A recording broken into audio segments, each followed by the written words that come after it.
오늘 저는 은혜는 사랑으로 세워진다라는 말씀의 제목으로 함께 은혜를 나누겠습니다.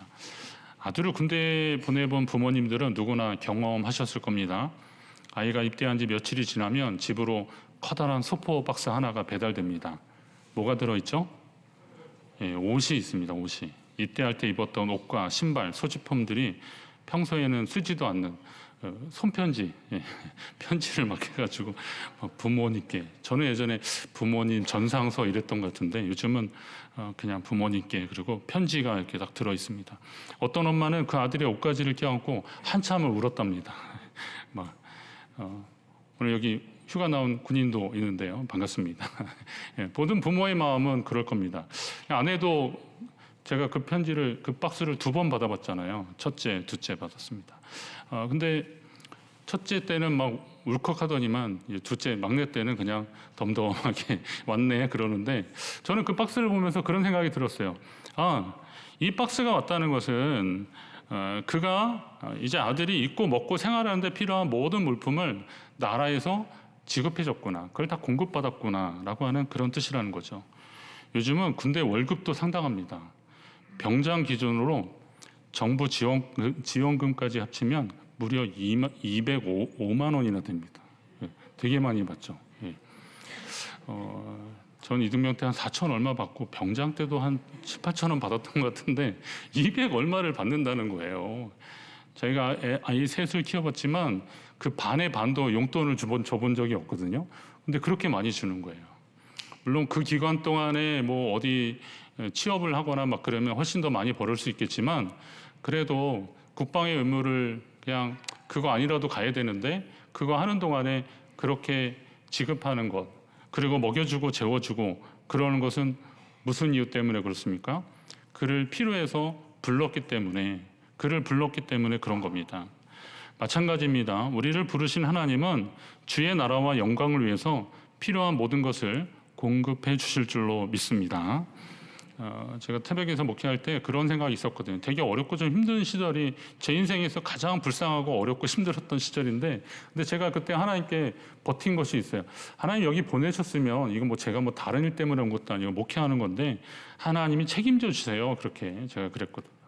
그렇습니다. 하나님의 일을 하는 사람들은 하나님이 책임져 주시는 겁니다. 그렇다고 지금 당장 여러분의 통장 잔고를 확인하실 필요는 없습니다. 하나님은 세상과는 좀 전혀 다른 방식으로 우리를 채워주십니다. 우리는 모두 그리스도께서 나눠주신 분량에 따라 은혜의 선물을 받았다고 오늘 본문에 말씀하고 있습니다. 우린 공장에서 찍어낸 똑같은 제품이 아니지 않습니까? 저마다 다르고 차이가 있습니다. 주님은 이 사실을 너무 잘 아시기 때문에 각 사람에게 가장 알맞은 맞춤형 은혜의 선물을 주신 겁니다. 사도, 선지자, 복음 전하는 자, 목사와 교사 등 다양한 맞춤형 선물을 하나님이 우리에게 주셨습니다.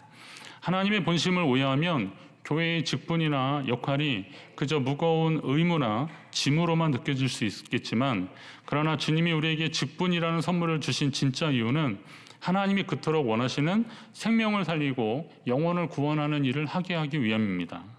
따라서 이제 우리는 하나님 주신 이 은혜의 선물을 가지고 주님이 기뻐하시는 일들을 감당하고, 그 주님이 기뻐하심으로 그것이 우리의 기쁨이 되도록 살아가는 인생이 복된 인생이 된 줄 믿습니다. 우선 하나님이 우리에게 선물을 주신 목적은요, 오늘 본문으로 본다면 성도를 온전하게 하여서 봉사의 일을 하게 하고 그리스도의 몸을 세우려 하심이라 그랬습니다. 좀 긴데요, 그냥 나눠서 이렇게 본다면, 먼저 하나님의 은혜의 선물을 주시는 것은 우리로 하여금 온전하게 하시려고 하는 뜻이 있다는 겁니다. 여기 하나님의 뜻이 있어요. 우리가 하나님의 백성으로 더 온전하게 하려고, 이것은 성령 충만하고 그리고 은혜 충만한 하나님 백성으로 살게 하려고 그걸 주셨다는 겁니다. 아니, 직분이 좀 부담이 되는 것 같은데 오히려 그것이 우리에게는 우리를 충만하게 하시는 하나님의 은혜가 된다는 겁니다. 생각해보면 성도가 아무리 많은 주의를 감당한다 한들 내 안에서 구원의 확신이 없고 기쁨이 없고 감사가 메말라 있으면 그것이 무슨 소용이 있겠습니까? 목사에게 하는 가장 심한 말이 성령 없이 목회해라, 뭐 이런 말이라지 않습니까? 그렇습니다. 성령 없이 목회해라. 성령 없이 제가 말씀 전하고 성령의 감동이 없이 제가 신방하고 뭐 그런다면 그것만큼 메마른 일이 어디 있겠습니까? 하나님이 그 일을 할 때, 주의 일을 할 때 하나님이 동행하시고 성령이 역사하시기를 구하는 것이죠. 그래서 하나님이 이를 위해서 우리에게 이런 선물들을 주셨다는 겁니다. 우리 모두가 성령 충만함으로 온전히 거듭나서 매일의 삶을 기쁨과 감사로 하나님 앞에 채워가시기를 간절히 바랍니다. 결정적으로 하나님이 우리에게 은혜를 주시는 이유는 우리로 하여금 봉사의 일을 통해서 그리스도의 몸된 교회를 든든히 세우기 위함이다라고 본문은 말하고 있습니다. 우리는 보통 은혜 받으면 뭘 하겠다, 은혜 받으면 헌신하고, 은혜 받으면 봉사하고, 은혜 받으면 헌금하고, 뭐 그런 얘기 많이 합니다. 그러니까 내게 은혜를 주려나 이렇게. 그럼 목사는 또 은혜를 어떻게 하든 끼치려고 하는 그런 겁니까? 그래야 뭐가 좀 되는 거니까 되는 건가요? 저는 그렇지 않다고 봅니다. 보라 지금은 은혜 받을 만한 때요, 보라 지금은 구원의 날이로다라고 했습니다. 이게 주님의 말씀인데요. 그러고 보니까 주님은 누구든지 누구에게나 은혜를 주시는 겁니다. 구원받은 주의 백성들은 이 구원의 은혜로 말미암아, 너희가 은혜로 말미암아 구원을 얻었는데 이것이 너에게 난 것이 아니고 하나님의 선물이라 그랬어요. 행위에서 난 것이 아니라는 거예요. 왜냐하면 자랑하지 못하게 하려고 그러셨다는 겁니다. 그러면 구원받은 백성들은 은혜를 선물로 받은 사람들이에요. 다 받은 사람. 여러분도 그거 다 받으셨죠? 그러면 오늘 이 자리에 있다는 것 자체는 하나님이 은혜를 이미 주셨다는 겁니다. 그러니까 은혜를 받아야 뭘 하겠다 이런 말들은 괜히 우리의 핑계죠. 우리의 게으름과 아니면 우리의 영적 나태함을 합리화하는 그런 표현밖에 되지 않는다는 겁니다. 물론 결과적으로 보면 그 은혜로 인해서 우리가 하나님 앞에 봉사하고 헌신하는 일들이 되겠지만, 그러나 뭘 해야 하겠다라고 하나님께 무슨 딜을 하거나 거래를 하거나 그래서는 안 되는 것이죠. 기억하십시오. 은혜는 목적이 아니라 성도를 온전하게 만들고 그리스도의 몸인 교회를 세워가기 위한 하나님이 주신 거룩한 도구라는 겁니다. 요약하면 은혜는 도구다. 한번 따라합니다. 은혜는 목적이 아니라 거룩한 도구입니다. 하나님은 여러분에게 거룩한 도구, 은혜를 주신 겁니다. 그걸 가지고 하나님 앞에 나아가는 겁니다. 은혜를 뜻하는 헬라어 단어가 카리스입니다. 이런 많이 들어요. 저 사람 카리스마가 있어 막 이러잖아요. 근데 이 카리스마틱 이렇게 얘기하는데 그게 하나님 주신 은혜가 이렇게 충만해서 뭔가 이렇게 잘 할 때, 아니면 또 리더십이 좀 셀 때 저 카리스마가 있어 이렇게 막 이야기를 하는 겁니다. 근데 바울 서신에 자주 나오는 이 단어의 가장 기본적인 의미는 값없이 거저 주셨다라는 것을 뜻하고 있습니다. 우리가 오직 은혜로 구원을 받았듯이 예수 믿는 성도라면 예외 없이 이 은혜를 다 받은 것이라고 제가 말씀드렸습니다. 죄인들에게 값없이 베풀어 주신 구원의 은혜, 그것이 바로 선물, 구원의 은혜의 선물이라는 거죠. 하나님이 바로 그 은혜를 통해서 지금도 구원의 역사를 이루어가고 계시는 겁니다. 오늘 사도 바울은 우리가 맡은 직분도 은혜라고 말하는 겁니다. 너에게 주신 그 직분이 곧 하나님의 은혜다라는 거죠.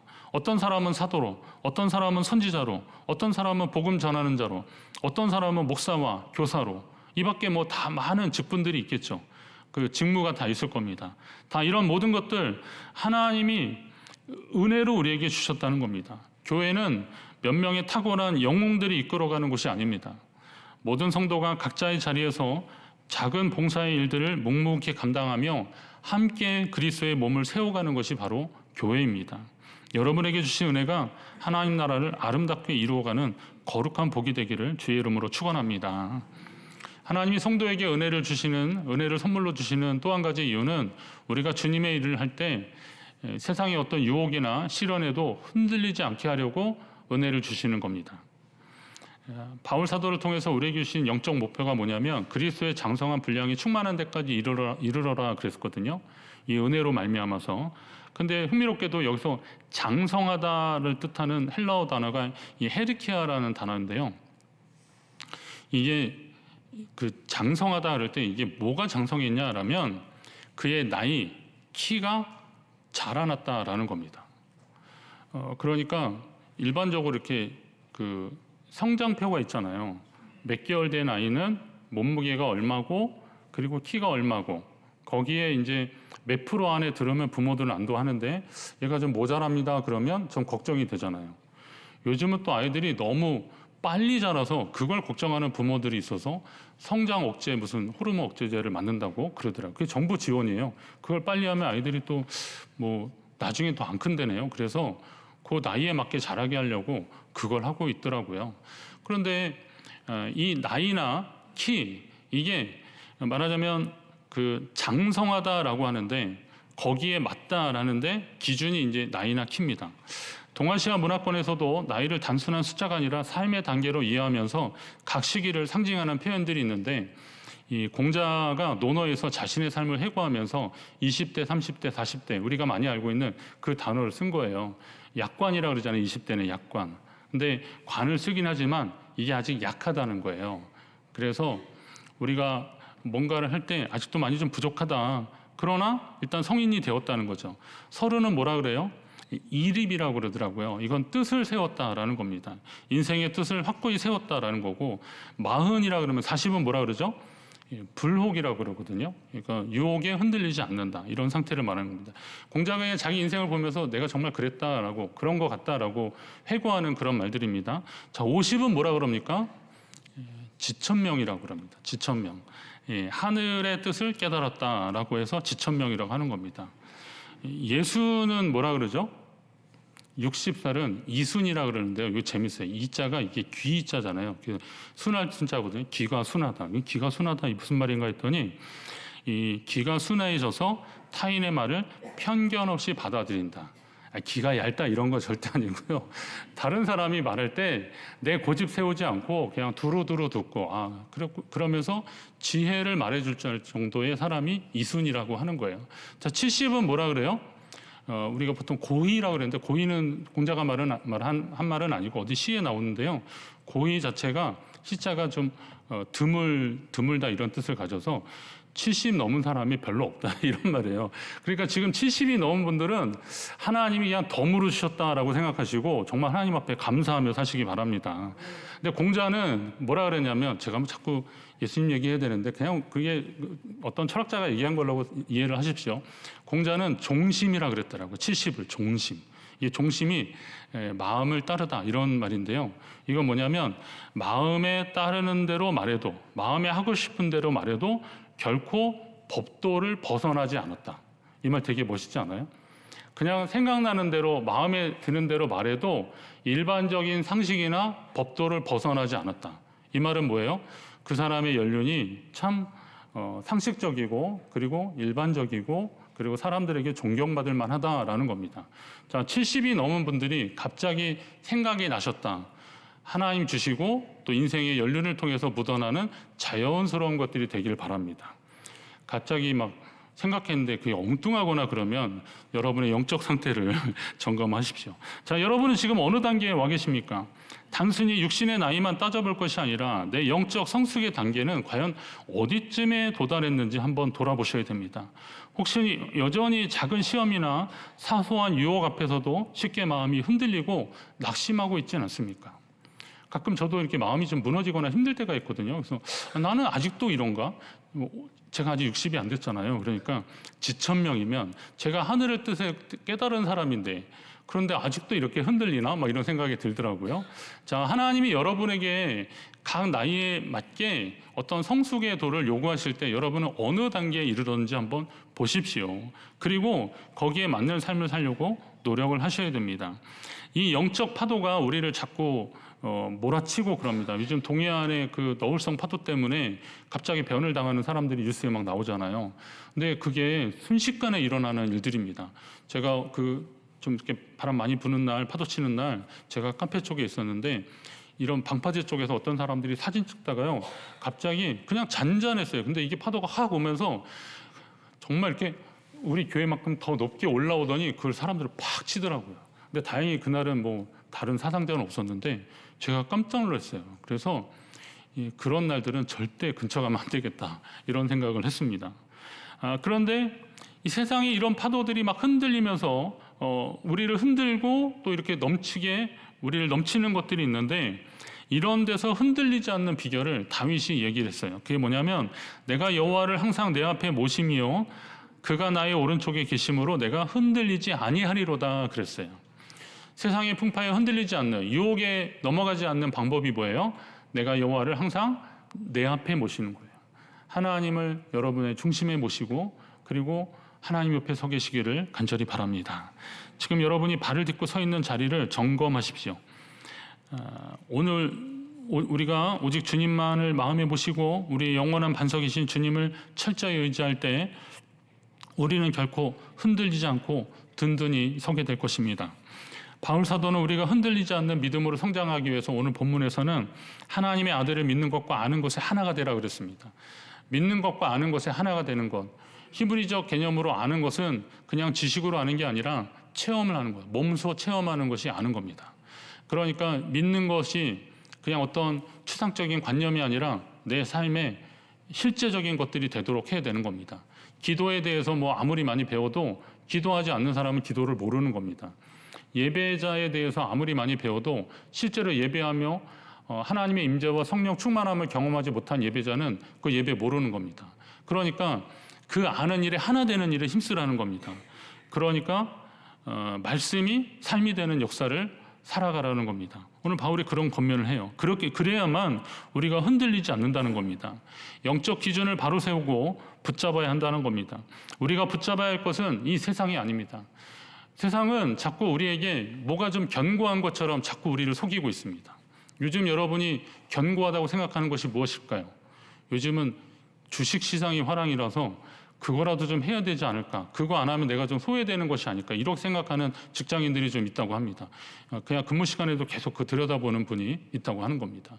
그리고 또 부동산이 한참 막 올라갈 때는 내가 그래도 그때 거기다 뭐라도 해야 되는 게 아닐까 하는 그런 생각들, 그런 겁니다.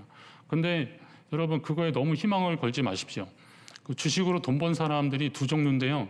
하나는 돌아가신 분하고 그리고 한 분은 비밀번호 까먹은 분이래요.